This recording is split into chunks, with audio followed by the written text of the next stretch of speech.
Bueno, tan joven y ya se ha convertido usted en una estrella de Netflix.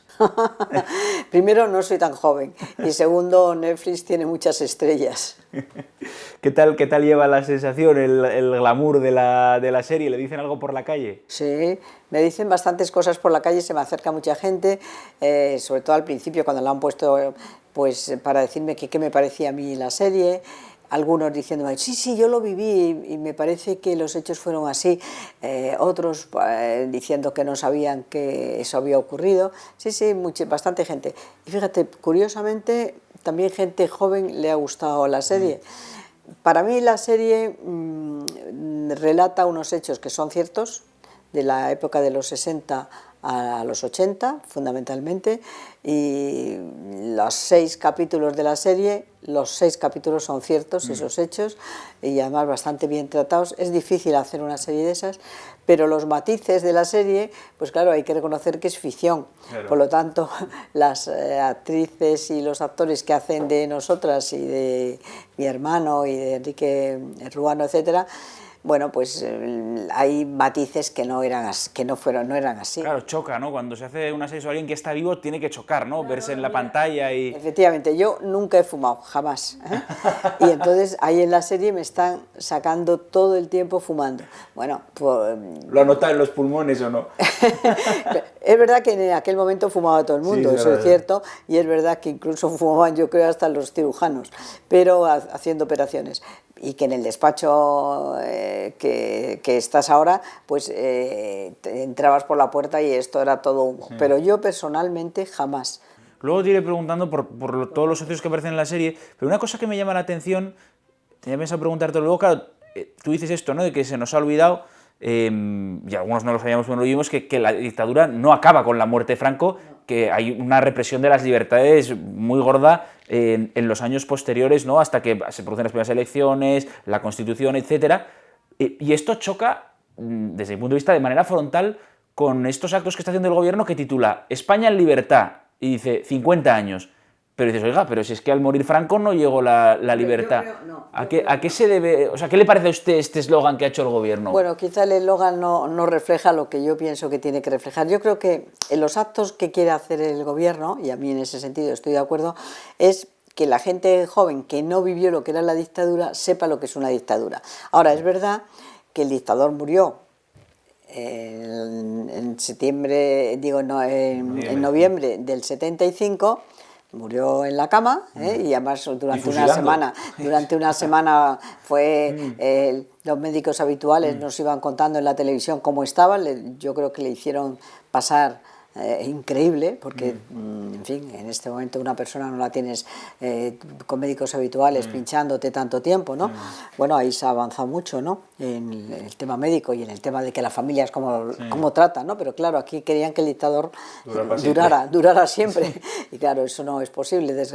Bueno, entonces él murió 2 meses después de las últimas ejecuciones, que ya te he dicho antes que las últimas ejecuciones, bueno, fueron muy gordas, porque fueron 5 personas que luego fueron te preguntaré ejecutadas. con ello por detalle. Bueno, y entonces, ¿por qué motivo los hechos? El eslogan no sé si está bien reflejado, pero lo que yo creo que quiere decir el gobierno es recordar cómo se vivía en una dictadura, desde el punto de vista de la mujer, desde el punto de vista de las libertades, bueno, que no había, y por lo tanto no había asociación de sindicatos, ni había asociaciones, ni había nada, y no podías expresarte, y sobre todo por el tema de la mujer yo creo que fue bastante gordo, ¿no?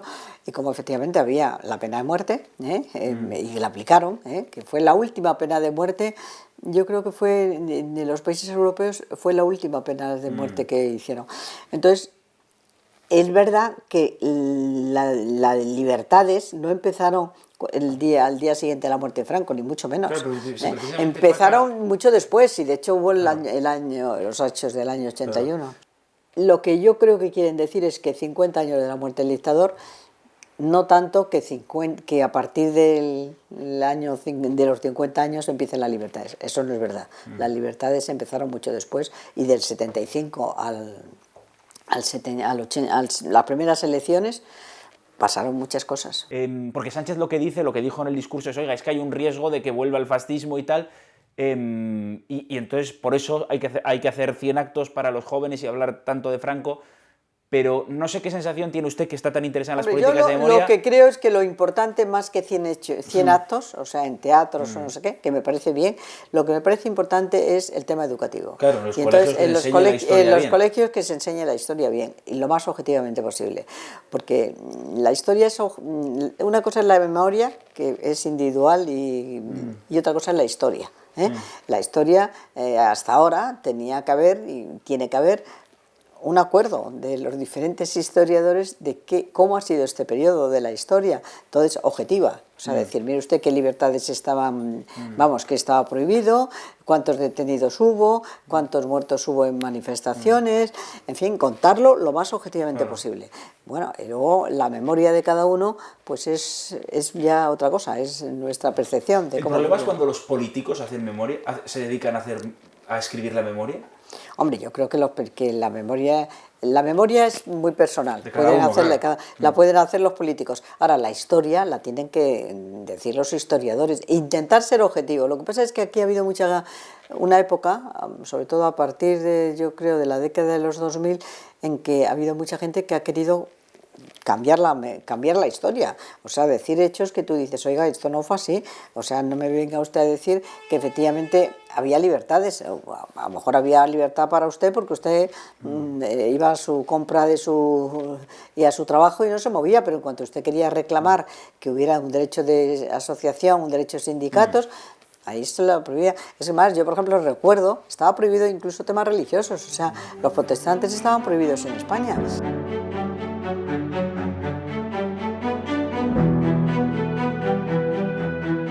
Pero la serie ahí o sea, la boda fue como en la serie, llegó usted casi directa de Palomeras, porque parece prácticamente que se pone el velo y entra ahí. Bueno, no llegué directamente de Palomeras, pero sí llegué directamente de visitar la cárcel. Yo iba muchísimo a la cárcel de Carabanchel, porque en la cárcel de Carabanchel estaban detenidos muchísimos clientes, y en ese momento estaban detenidos todos los que habían sido... Yo me caso el 16 de mayo del 69, en pleno estado de excepción casi, había sido el asesinato de Enrique Ruano el 20 de enero del año 69.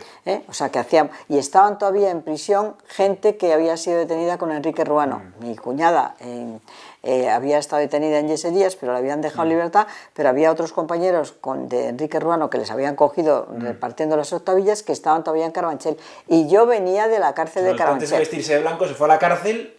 Y luego ya... Y luego vine aquí, y se cambió. Y como había aquí una peluquería justo en donde estamos ahora, ahí al lado, fui rápidamente a la peluquería y me cambié. Sí. O sea, que es un poco la afición. ¿De tiempo? Sí, con nervios de mi madre, pero llegué bien. Y luego la boda fue así, más o menos como sale en la serie, porque también hay que contextualizar. Entonces muchos jóvenes católicos progresistas no estábamos de acuerdo con lo formal de la Iglesia. Hay que contextualizar que en aquel momento fue de las primeras veces que la Iglesia empezó, el cura, a estar de cara a la gente, primer punto. Segundo, fue cuando empezábamos a darnos la paz en mano, hasta entonces no se había dado la paz. Y claro, en mi boda había gente, como era el entonces ministro del Ejército, Montañón, que amigo de la familia de mi marido, de Galicia, junto con gente de comisiones obreras y gente de Palomeras que estaba en la boda. Me da esa sensación de que fue una transición en pequeñito, ¿no? Efectivamente, fue darse la mano... Los franquistones dando la mano a los chavales antifranquistas, ¿no? Eso es, y todo el mundo extrañado del espectáculo. Pero no era solamente mi boda, fue así, había muchísimas bodas. En la sociedad española desde entonces, ¿no? Porque efectivamente... Había mucha gente, ahora la gente ya no se casa, pero entonces sí se casaban, católicos y no católicos. Entonces, pues fue la primera vez que se dieron la mano, y efectivamente, la mano, el ministro del Ejército, con gente de comisiones obreras que estaban tocando la guitarra. Entonces fue un poco, Fue así, más o menos. De hecho, yo recuerdo a mi madre que decía, pero Paquita, ¿cuál es el siguiente? Como estábamos todos de pie y el cura estaba mirándonos, ¿cuál es el siguiente numerito que tenemos aquí montado, ¿no? Porque claro, mi familia era, y la familia de mi marido pues eran más o menos... Luego no hubo altercados en el banquete y eso. No, porque nosotros, o sea, hay que reconocer que es difícil explicarlo, pero yo creo que la generación mía, o por lo menos en mi caso, nosotros teníamos muy buena relación familiar, a pesar de las discrepancias absolutamente políticas que teníamos, pero estábamos bastante unidos, sobre todo unidos a mi madre.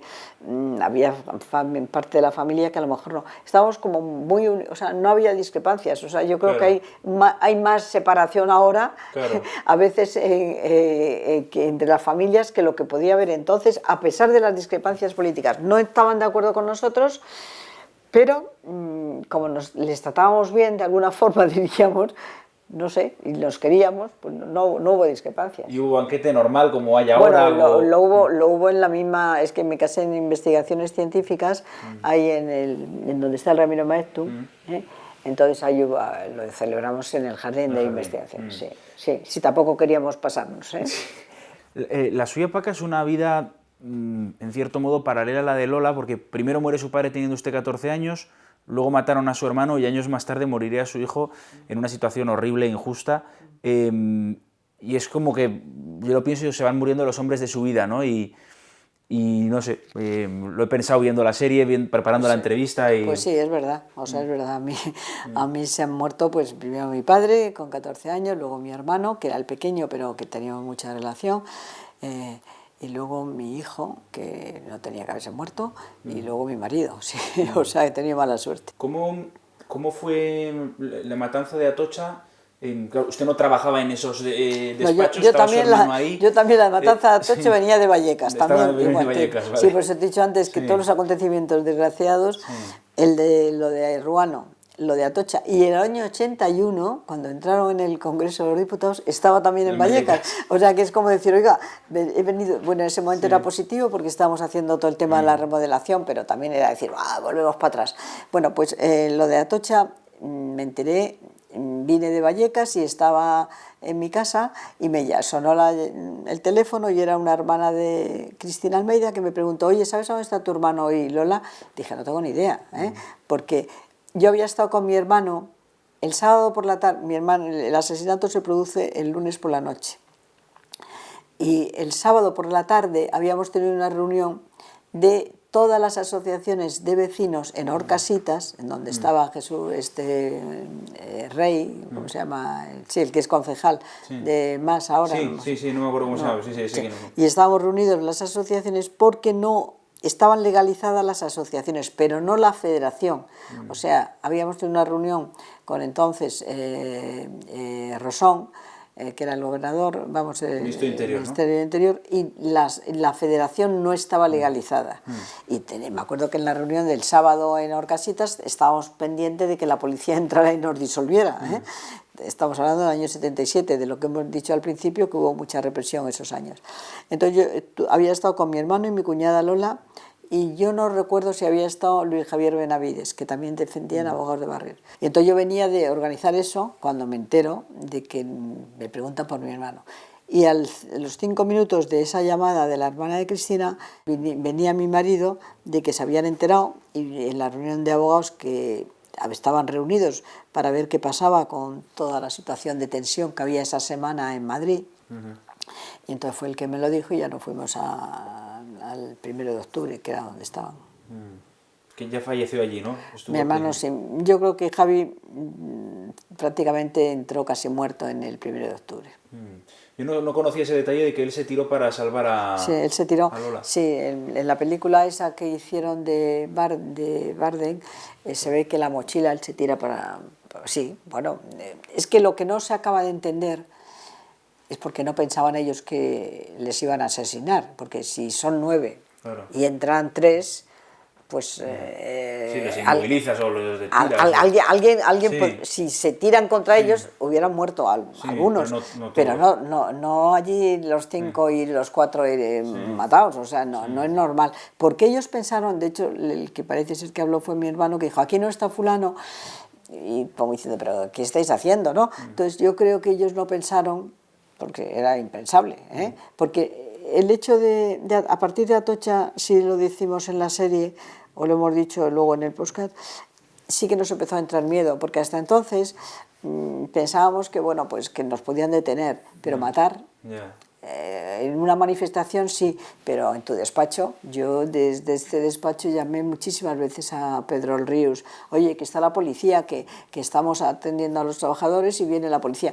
O sea, no pensábamos que podían matarte en el despacho, o sea, no era, o no éramos conscientes, ¿eh? Porque cuando ocurrió es que tenía que ser. Sí, Javi se tiró para salvar a Lola. Bueno, se tiró encima de ella con la mochila. Igual que, por ejemplo, Alejandro Ruiz Huerta le entró la bala por aquí, Alejandro Ruiz Huerta le entró contra el bolígrafo y le saltó.